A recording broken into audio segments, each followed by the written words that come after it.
Can you talk a little bit about, was there, I don't want to say the word easier as in playing, but coming into this season compared to last without the distractions of all the other quarterbacks of defending a national title, do you think that played a part of this team's success where things were, for lack of a better word, maybe calmer?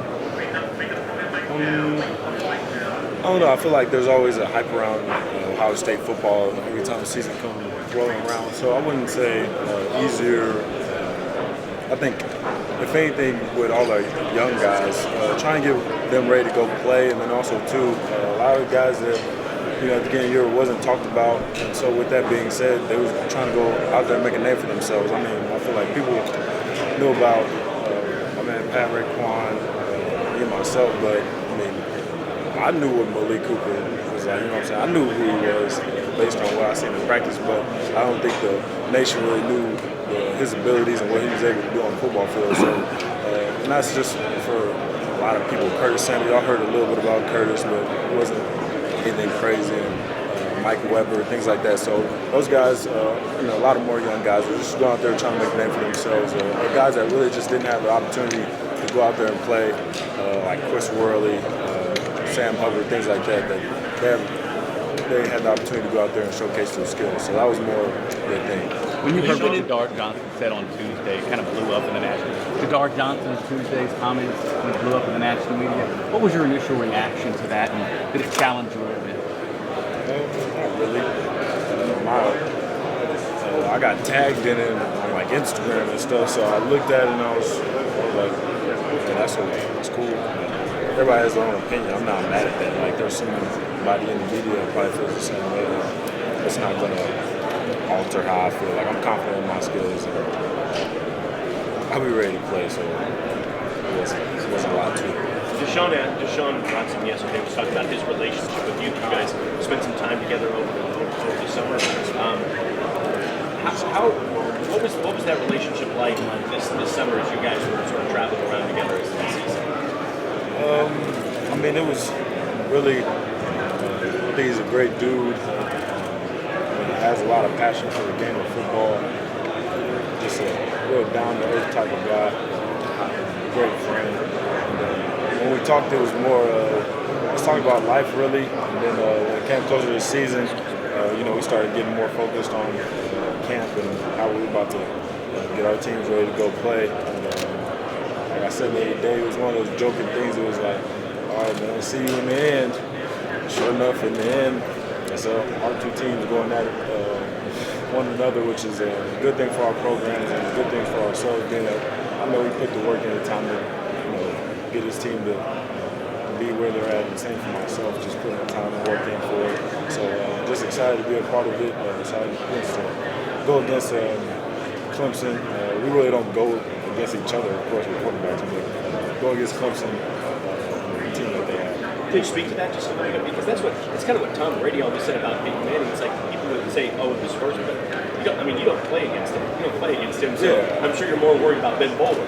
Yeah. So that's always like a unique thing. I always wondered that too. I remember him saying that as well. Like you said, he would go against the Denver Broncos or the Colts, and it was like, well, you're going against Peyton Manning. Yeah. Am I really? You know what I'm saying? Like, he's going against my defense, I'm going against his. So I think it's the same type of feel. You don't go against one another. You go against the opposing defense. So you don't. I'm not preparing for Deshaun Watson. I'm preparing for Clemson defense. So. We're worried about Ben Bowler. Yeah, we're talking about Ben Bowler and the guys they have on the defense.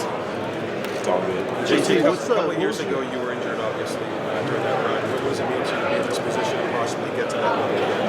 Yeah, just grateful.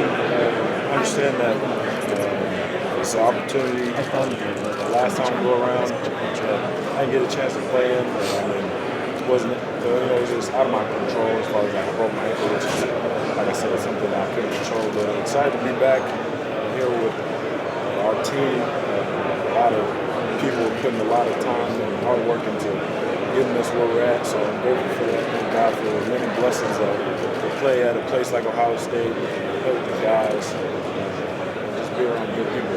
JT, what's your first impression of Fiesta? You're a Brooklyn kid, he's coming to Ohio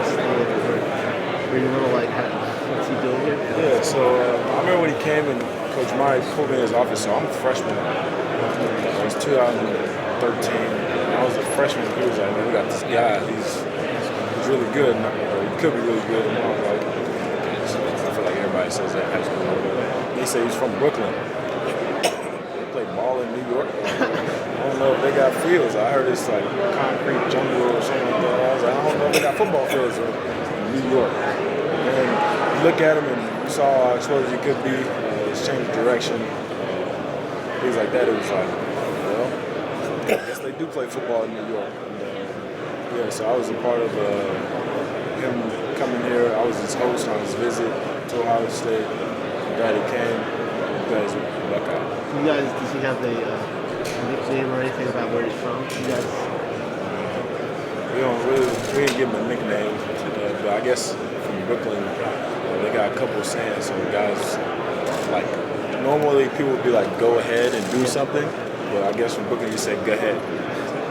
So they don't say go ahead, it's go ahead. Does he still have that, or is he got rid of that? No, he definitely has that. So does his other guy, Went. Yeah. Yeah, so Went got it too. Both of them Brooklyn guys. Like, I think we went to the same school, so they still got it. Did you realize right away in practice he had this ability? I think it was a spring game. He had a 50-yard touchdown. So yeah, so he was at running back in 2014. So he was behind Zeke, and it was like he got reps sparingly behind Zeke. But in spring ball, it was, I think Zeke had like wrist surgery or something. So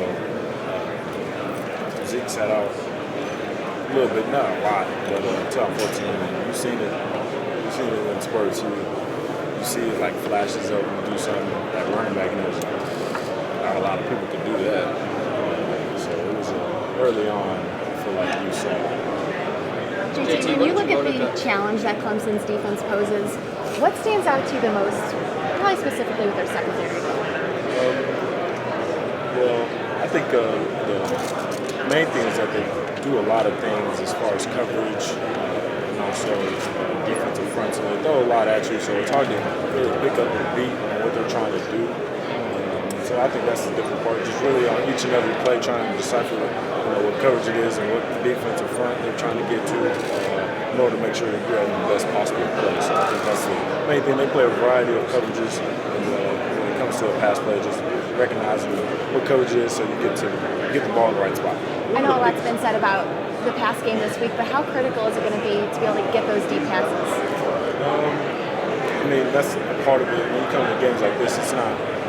Oftentimes you're going to take your shots and you're going to connect on in order to win the game. So that's a part of it. We know that. We've been in big games before where we had to execute those things, and we've been able to do that. So we're not shy by any means to go be able to take those shots downfield. One of the biggest things that your teammates say about you is the difference on game day. Your leadership all the time. But in terms of what changes in you on game day, you played in this building before, you played in big games before.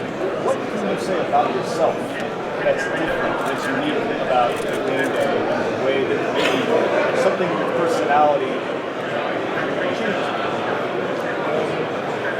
I think as a leader, there's times where there's certain leadership that has to be used. I feel like so.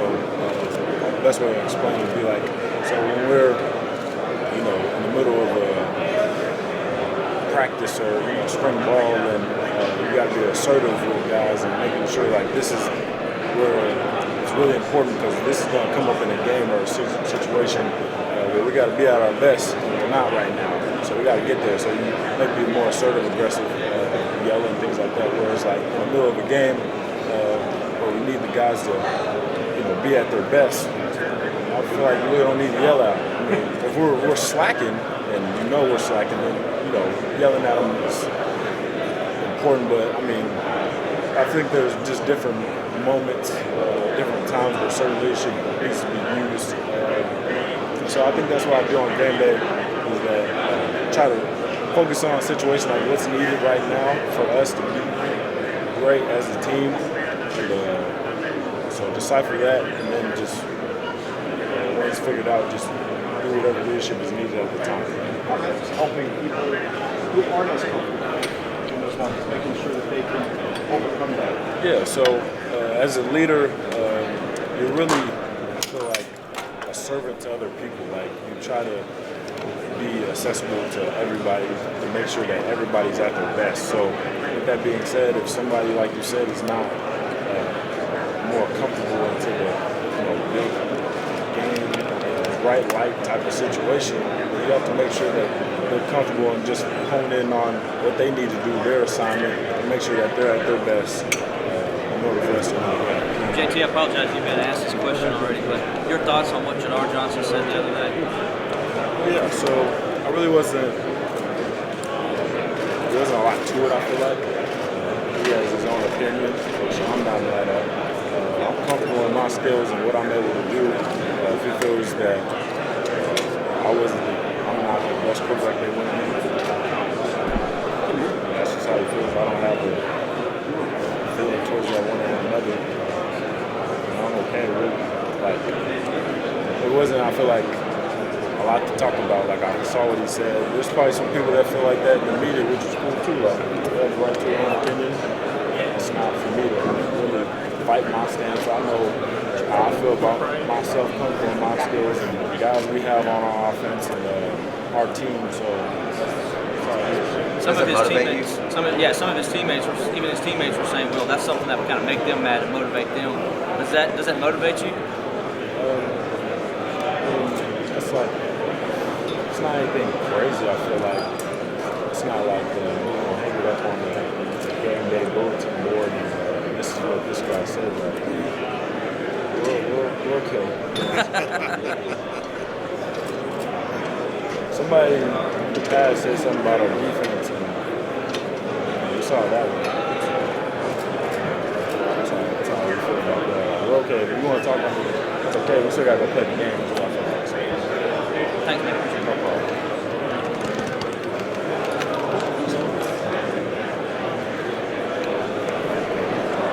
Do you prefer a high scoring or low scoring game? Well, this is what I would prefer. I would prefer us score a lot of points and they score not as many points. But I think for us, What do you anticipate? I mean, honestly, I'm not sure really. I think our defense is going to do a great job. I think on offense, I think we're going to do our part to win the game. So honestly, I'm not sure. Like I said, it could be either or. Honestly, when you think about it, it could be a high scoring game or both offenses on attack the whole. And also AJ, one of those low scoring games. speaking of football, you've heard that before, right? Those offensive guys are all the same.